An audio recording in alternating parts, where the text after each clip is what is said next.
In 2013, a team of geneticists led by Professor Martin Richards published a study that sent shockwaves through population genetics. After analyzing thousands of mitochondrial genomes from Jewish and non-Jewish populations across Europe and the Middle East, the researchers arrived at a conclusion that stunned even their colleagues. The majority of Ashkenazi Jewish maternal ancestry did not come from the ancient Levant. It came from Europe. And not just anywhere in Europe, it came most likely from Italy. That same year, Antonio Tironi, one of Italy's leading geneticists at the University of Pavia, reviewed the data and added a statement that should have made international headlines. Recent studies of cell nucleus DNA, he said, show a very close similarity between Ashkenazi Jews and Italians, not a distant similarity, not a vague overlap. A very close similarity, close enough that in genetic analyses, Ashkenazi Jews and Southern Italians routinely cluster together, sometimes appearing more genetically similar to each other than either group is to populations that live much closer to them geographically. If you are Italian and you have ever taken a DNA test and been surprised by an unexpected percentage labeled Ashkenazi Jewish, this video will explain why. If you are Jewish and you have ever wondered why your grandmother's cooking tasted suspiciously like your Italian neighbors, this video will explain that too. And if you are neither Italian nor Jewish, but you are curious about how two groups that most people think of as completely separate turn out to be genetic cousins, the answer involves the Roman Empire, mass slavery, religious conversion, and a 2,000-year-old love story written in DNA.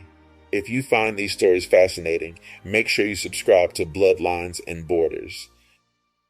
To understand why Ashkenazi Jews and Italians share so much DNA, you have to go back to the Roman Empire, specifically to the year 70 C, when Roman legions under the future Emperor Titus besieged and destroyed the Second Temple in Jerusalem. This was the most catastrophic event in ancient Jewish history. The temple was the center of Jewish religious life, and its destruction shattered the political and spiritual infrastructure of Judaism in the Levant. What followed was a massive forced migration. The Roman Jewish historian Flavius Josephus recorded that roughly 100,000 Jews were sent to Italy as slaves. They arrived in ships, in chains, and were distributed across the Roman Empire. Many ended up in Rome itself, where a significant Jewish community already existed. Others were settled across southern Italy, Sicily, and Sardinia. These enslaved Jews joined free Jewish merchants, artisans, and scholars who had already migrated to the Italian peninsula in earlier centuries, creating a Jewish population in Italy that was, by the standards of the ancient world, substantial. How substantial? At the peak of the Roman Empire, historians estimate that Jews made up as much as 10% of the total population of the empire's Italian territories. 10%. That is not a marginal minority. That is a significant demographic presence. And these were not isolated communities. In the 1st and 2nd centuries, Judaism was actually attracting converts from the Roman population. The Roman writers Horace, Juvenal, and Seneca all complained about the popularity of Jewish customs among Roman citizens. Sabbath observance, dietary laws, and synagogue attendance were spreading through Roman society in ways that clearly alarmed the pagan establishment. The historian Cassius Dio noted that many Roman citizens were drifting into Jewish ways. Conversion to Judaism was common enough that multiple Roman emperors attempted to ban it, which tells you everything you need to know about how widespread it was. You do not ban something that nobody is doing. This is the key to the entire genetic story. Jewish men from the Levant migrated to Italy, settled there, and married local Italian women. Some of those women converted to Judaism. Others were absorbed into the Jewish community through marriage. Over generations, their children were raised as Jews, married other Jews, and passed their DNA, both Levantine and Italian, to the next generation. The founding population of what would eventually become Ashkenazi Judaism was created in Italy from the union of Near Eastern Jewish men and Southern European Italian women. The genetic evidence for this is overwhelming. On the paternal side, Y-chromosome studies consistently show that Ashkenazi Jewish men carry haplogroups associated with the ancient Near East. The male line traces back to the Middle East with high confidence. On the maternal side, the picture is dramatically different. The Richard study found that approximately 80% of Ashkenazi mitochondrial DNA traces to European women, not Near Eastern ones. The 4 founding mothers we discussed in a previous video, the women whose DNA accounts for roughly 40% of all Ashkenazi maternal lineages, carried haplogroups rooted in prehistoric Europe. Tarani's assessment was unequivocal. The maternal ancestry is European, and the most likely origin is Italy. A 2017 study led by researchers at Columbia University narrowed the location further, concluding that the admixture between Near Eastern and European populations possibly occurred in Italy, given the continued presence of Jews there. The genetic fingerprint of this mixing event can still be detected in the DNA of living Ashkenazi Jews, and it dates to the early centuries of the Common Era, precisely when we know Jews were living in significant numbers in Rome and across southern Italy. This evidence also puts the final nail in the coffin of another theory that has circulated for decades, sometimes in academic circles, and often in anti-Semitic ones. The Khazar hypothesis, promoted most famously by writer Shlomo Sand, claims that Ashkenazi Jews are not descended from the ancient Israelites at all, but from the Khazars, a Turkic people in the Caucasus, whose rulers converted to Judaism in the 8th century. If this were true, Ashkenazi Jews would show strong genetic links to Central Asian and Caucasian populations. They do not. What they show is strong genetic links to the Levant and to Italy, exactly what the historical record would predict. The Richards team tested the Khazar hypothesis directly by sampling DNA from the Caucasus and Central Asia. They found no evidence for it. The Italian connection is real. The Khazar connection is not. If you found these stories fascinating, make sure you subscribe to Bloodlines and Borders. But it is not just the founding event that connects these groups. After several centuries in Italy, Jewish communities began migrating northward, crossing the Alps into the Rhineland around the 9th and 10th centuries. This migration is the founding moment of Ashkenazi Judaism. The communities that settled along the Rhine in Mainz, Worms, and Speyer became the nucleus of the Ashkenazi world, and the DNA they carried was the Italian Levantine mixture they had developed over centuries on the Italian peninsula. This means Ashkenazi Jews are, in a very real genetic sense, a population born in Italy, not in Germany, not in Poland, not in Russia. Italy. The Rhineland was where they went after Italy. Eastern Europe was where they went after the Rhineland. But the genetic foundation was forged in the Italian crucible of the Roman Empire. The Italian Jewish community itself, the Italcum, is one of the oldest continuously existing Jewish communities in the world. They have lived on the Italian peninsula for over 2,000 years, predating the Ashkenazi migration northward by centuries.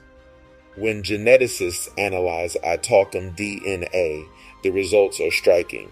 Italcum Jews show connections to Sephardic, Ashkenazi, and North African Jewish groups, as well as to non-Jewish Italians and Middle Eastern populations. They are the genetic bridge between the ancient Jewish world of the Levant and the European Jewish world that grew out of it. In a very real sense, if you want to understand where Ashkenazi Jews came from before Germany and Poland, the answer is sitting in synagogues in Rome, Florence, and Venice, in communities that have been there since before the fall of the Roman Empire and have never left. Now here's where this gets personally relevant for millions of people.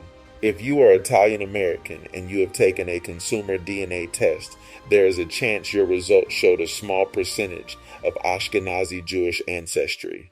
Online forums are full of confused Italian Americans asking, why does my DNA test say I'm Jewish? The answer in most cases is not that you have a secret Jewish ancestor, though you might. The answer is that Ashkenazi Jews and Southern Italians share so much ancient DNA that the algorithms have difficulty telling them apart.